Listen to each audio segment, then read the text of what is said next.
Well, there is just no telling what one Maple Grove wood carver might come up with next. He's had 40 years to create statues, nativity scenes, and log cabins, but Gene Heezen has even more projects up his sleeve.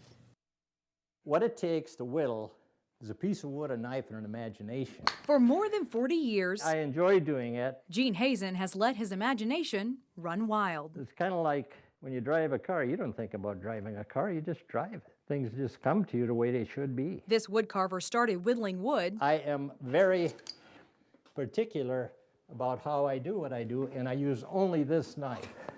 After visiting his wife's home state of Arkansas in the 1960s. This was done in good humor and in good appreciation of the people at the time. After carving his share of folksy caricatures, It fascinates the dickens out of me. Gene discovered he could carve a bit of history too. And he's holding this, and he goes, "Can you make that cabin?"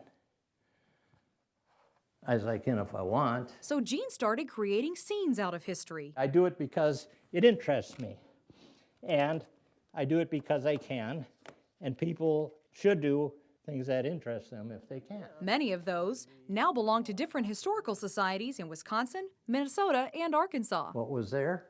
The Battle of Pea Ridge. Pea Ridge was the largest battle west of the Mississippi. And this is the Elkhorn Tavern before the battle.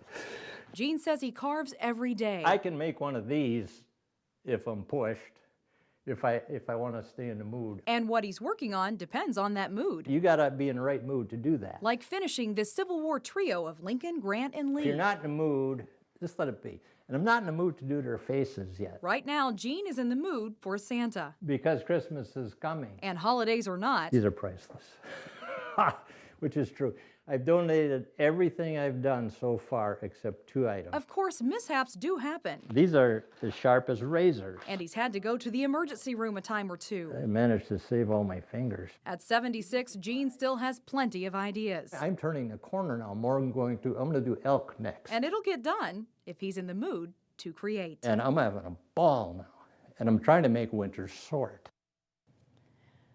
Locally, you can see some of Gene's work on display at the Plymouth Historical Society's museum on Fernbrook Lane and at the Plymouth Library.